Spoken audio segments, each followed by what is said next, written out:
My name is Anjana.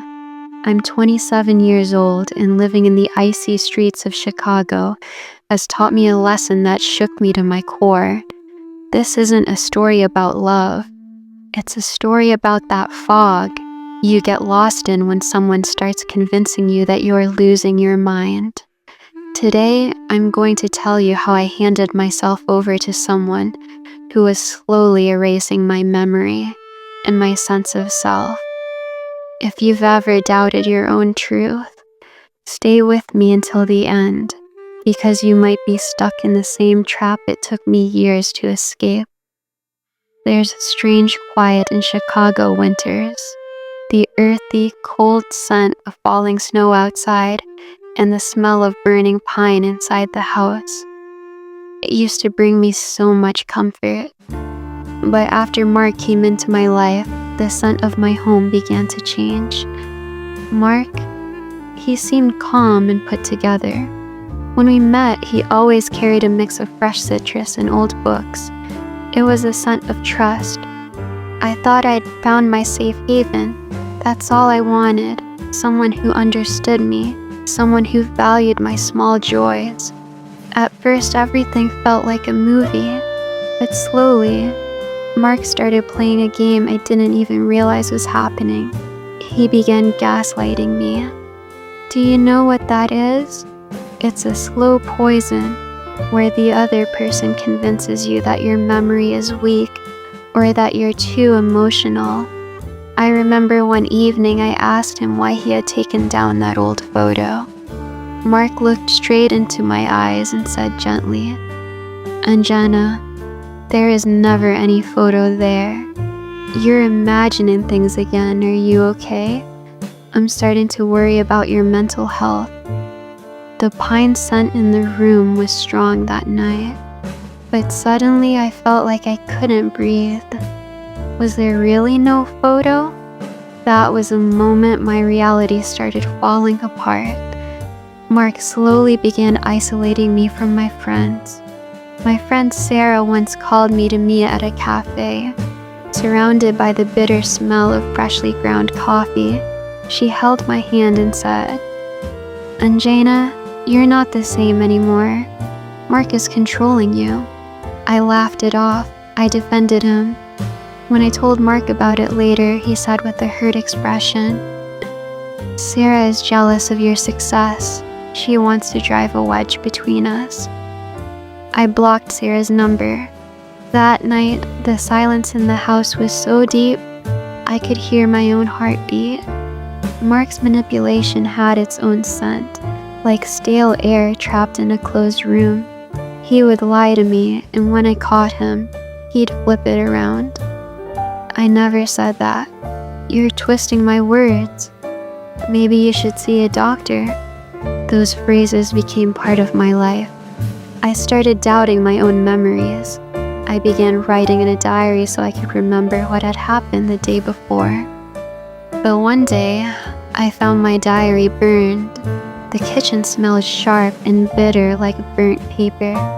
Mark smiled and said, "Maybe you left it near the stove. You've been so forgetful lately, Anjana." In that moment, I felt like I was losing both my freedom and my mind.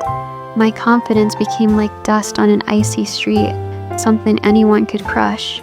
I was scared. Fear has its own scent, cold and metallic. I look at myself in the mirror and see a stranger. Where did that bright, fearless Anjana go? The one who used to walk Chicago streets without fear. Now I was scared of my own shadow. One afternoon when Mark wasn't home, I found an old box in the storage room. When I opened it, I smelled dust and old lavender. Inside were old photos of me and Sarah, and some torn pages from my diary that I thought were gone.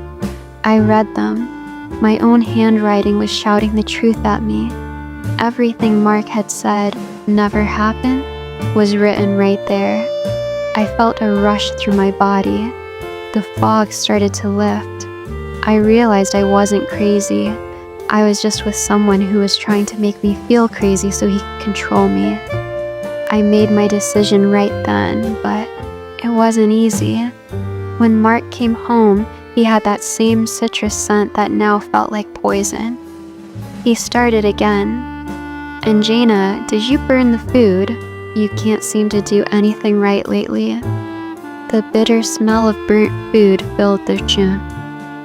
I looked at him and said calmly, I didn't burn the food, Mark. You turned up the heat while I was on the phone. I saw you. For a second, panic flashed across his face.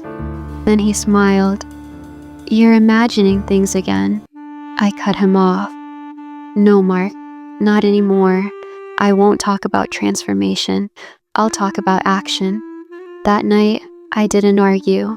I quietly packed my bag. Mark kept yelling, calling me weak and sick. He said without him I'd die on the streets of Chicago. I didn't listen. I opened the door.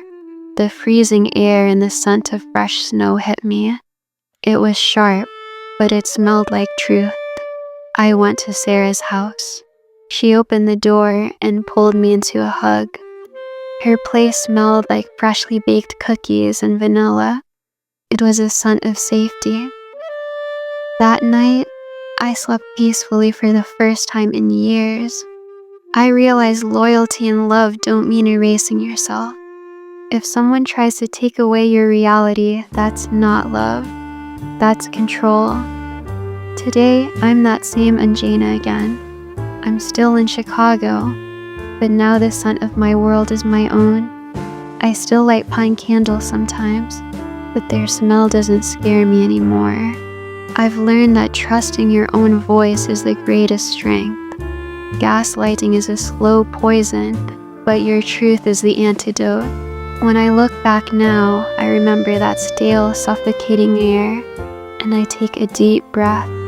The scent of freedom is a little cold, but it keeps you alive. If you feel like someone is blurring your reality, stop for a moment, take a deep breath, and recognize the scent of your own soul. It never lies. Now the air in Chicago carries only the scent of my freedom. And believe me, there is nothing more beautiful than that.